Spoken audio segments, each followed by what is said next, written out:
Motherfucking mini episode. Mini episode. Motherfucking mini episode. Bang, bang, bang, skeet, skeet, skeet. Welcome, ladies and gentlemen, to another phenomenal episode of My Mama Told Me, the podcast where we dive deep into the pockets of black conspiracy theories, and we finally work to prove the theories that you, the listener, have at home. It's your time to shine, baby. You get to shine by listening to me talk for roughly 15 to 20 minutes, or until I get tired. It's usually in that span. After a while, the list really sounds precise in my ears in a way that's unsettling for me.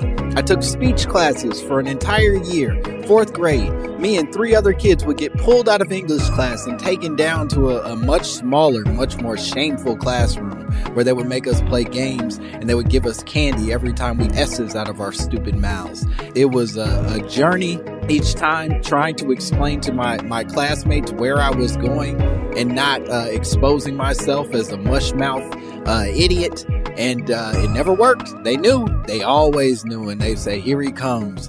Old Snagglepuss. He's back from his speech courses.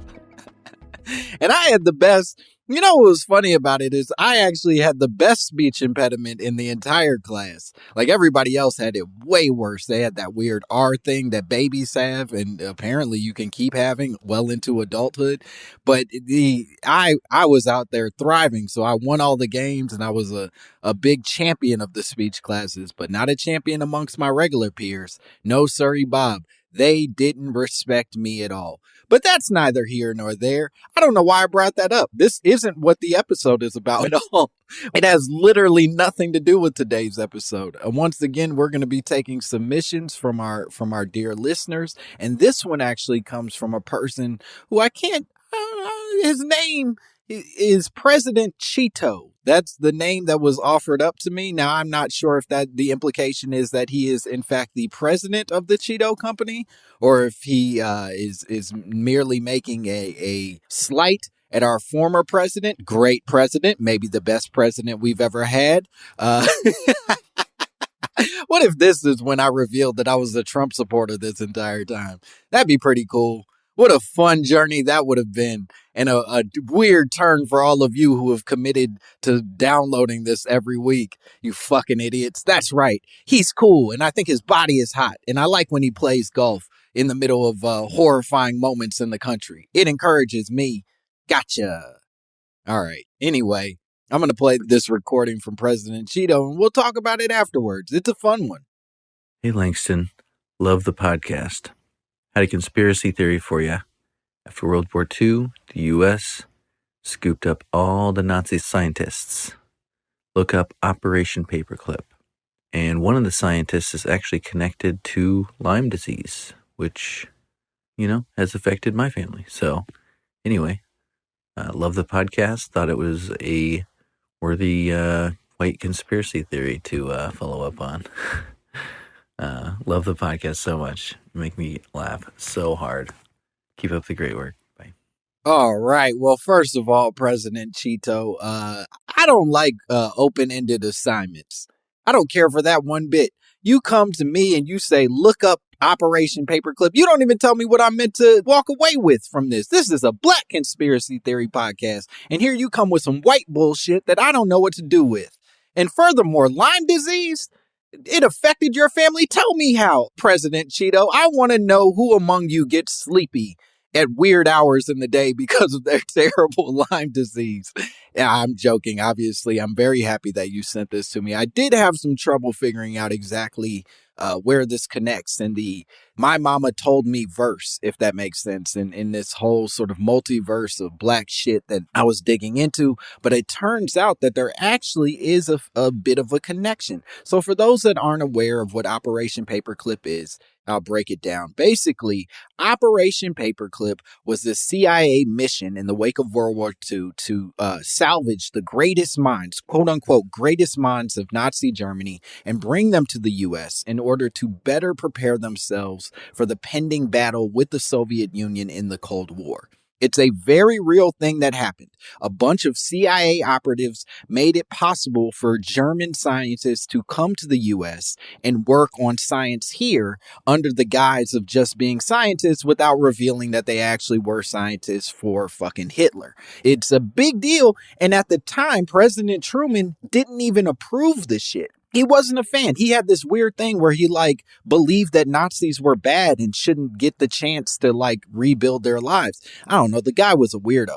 But that said, President Truman didn't dig it, and the CIA was actually developed. It was established for the sole purpose of moving behind his back. The CIA basically was created as a way of being able to do international shit for the US without having to get presidential approval, and it was established in 1947, obviously 2 years after World War II ended. So all those people, and this is an important note for us to really get this conversation started, all those people who pretend oh my God, I can't believe that we are protecting Nazis. I can't believe that Nazis exist in this country. It's important for you to understand that we've always protected Nazis. We've always been real big fans of Nazis. This isn't a new thing. This new version of Nazi where they're kind of sexy and bad bodied but have cool haircuts. That's just new.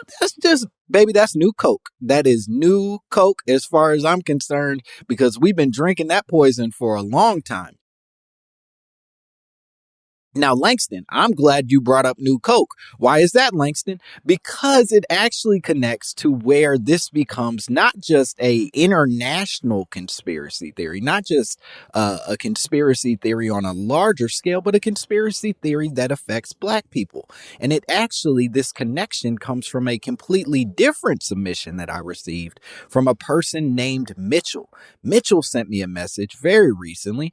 I won't say when. That's me and Mitchell's business when I got it. But the important part is Mitchell sent me a message about something relating to this theory of Operation Paperclip. It's loosely related, but Mitchell, after he says a bunch of glowing things about how great the podcast is and how my voice sounds like it's perfect for whispering in a nice lady's ear and making love to her, he says a lot of glowing things. But then afterwards, Mitchell says Fanta soda was invented by the Nazis. So during World War II, there were a bunch of blockades and such around Germany to the point where the people couldn't get any outside goods brought into the country. The branch of Coca-Cola in Germany started running out of the ingredients needed to make the normal Coke drinks. So to keep money running and their Nazi overlords happy, the Nazi Coke makers decided to make a new soda that would make all the blonde people smile and go, "Oh yeah, Mitchell, you're a beautiful writer."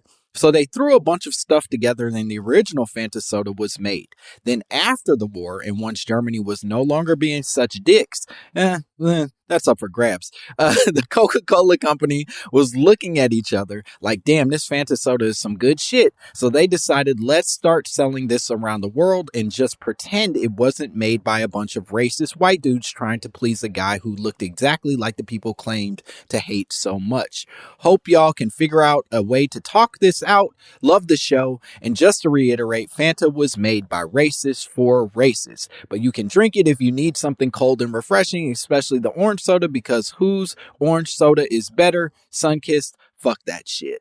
Anyway, this is Mitchell telling us that Fanta was created by Nazis, and as it turns out, Mitchell is fucking right. I did my research. I looked it up. And Nazis are responsible for creating a lot of cool shit. Nazis, they made a bunch of weird missiles that could track people and murder stuff. They had indestructible tanks. They had something called a super gun, which is very scary. Regular guns scare me, but super guns, goddamn. They take their glasses off and you don't even recognize them when they're flying around shooting stuff. The VW Beetle was invented by Hitler. Hugo Boss designed the Nazi uniforms, and most essential to this conversation, the Nazis invented Fanta. In the middle of the war, the U.S. decided it could no longer trade with Germany because that seemed like some fuck shit. And instead, the Coca-Cola developers over in Germany were like, hey, we ain't trying to go broke, so we're going to work with Germany, and we are going to instead develop our own drink, a new drink in German territory. And technically, the original Fanta was meant to be fruit flavored, but because of limited wartime resources, they had to use real weird fucked up ingredients like leftover apple fibers and mash from cider presses and a cheese byproduct called whey. None of it was meant to taste good, or at least I guess it was meant to taste good, but none of it probably tastes good. It probably tastes like liquid ass, if I were to guess. I don't know what ass, that's not true. I know what ass tastes like. But I don't know what liquid ass tastes like. I've only had ass in the solid form, but this probably tastes like liquid ass, and that seems worse somehow. That said, a biographer named Mark Pendergrast, not Pendergrass, he's not related to Teddy. Mark Pendergrast actually described Fanta as being made from the leftovers of the leftovers, so it was not good in the beginning. But Coca-Cola persisted. They kept selling this Fanta. They kept working with Nazi Germany. And Coca-Cola, they were some big supporters of the Nazis, so much so that they actually were the major sponsor of the 1936 Berlin Olympics, where they produced Coke bottles with a swastika printed on the fucking bottle. They loved Hitler. They were big fans of Hitler. Now, here's where I start to connect things back to black people, because black people love Fanta. That's just a fact. We love Fanta. We love fruit drinks in general. That's sort of our thing. And part of the reason that we love these drinks is not because of some inherent thing, you pieces of shit. Don't you go around spreading some new conspiracy theory that our tongues are shaped in a certain way where the bubbles of a fruit drink pop and make us, it hypnotizes us with its deliciousness. Fuck you. That's not the way that this works. Part of the reason that these fruit drinks live in black communities so much is because of the way that they are marketed. They're marketed specifically towards minorities. If you've ever seen a Fanta commercial, it ain't nothing but a thick black lady dancing on a beach somewhere. So you goddamn right I like Fanta. I'm horny and I want something refreshing. Those two things combined make it an unstoppable, delicious combination. But Fanta wasn't developed with good intentions, right? They weren't making Fanta with healthy considerations in mind. They were making Fanta with leftover shit. It literally was described as leftovers. So the reality is that these products were being made at the possibility that the Nazis were going to win the war. Coke was basically playing both sides. If the Nazis win, we got to drink over here. If the Nazis lose, we throw Fanta away. But Fanta ended up being something that they were willing to keep and continue to sell. And then when the Nazis lost the war, Fanta went from being a Nazi substitute to nigga juice. You see that? You see the math that I'm doing here, folks? It went from being something for the people who couldn't have anything in one location to the people they don't give a fuck in a completely different location. So despite years and years of technological innovation, these products remain mostly as the poison that they were to whoever will drink it and to whoever they can market it to, because this country, in particular, the U.S., has and will always be more interested in making money and ensuring its own advancements well before it does anything to ensure the survival of its citizens, particularly its black ones. So Operation Paperclip, in my mind, is just a starting point for the poisoning of the black community via Fanta, and a bunch of thick ladies who promote it. That's it. That's all I know about Fanta and its terrible Nazi history and Operation Paperclip. So thank you, Mitchell, and thank you, President Cheeto, for your submissions. And if anybody at home is sitting and thinking to themselves, God damn, I would like to submit. You can, you piece of shit. All you have to do is email us at mymommapod@gmail.com. And I would love to hear your voice. Let me hear that sweet voice at home. Let me hear the sultry sounds of you telling me what you want me to research and then talk about for 15 to 20 minutes tops. That's where I tap out. But please send me messages. I'm tired of reading your emails. They're stupid. You don't write well. You're not as good of a writer as Mitchell. Let me hear your voice. Anyway, send us messages at mymommapod@gmail.com. And more importantly, like and subscribe and comment on the podcast, on Apple Podcasts, so that we can make it to the top tier of people saying nice things and or mean things about our podcast. Anyway, I've talked enough. Bye. Motherfucking mini episode. Mini episode. Motherfucking mini episode. Motherfucking mini episode. Mini episode. Motherfucking mini episode.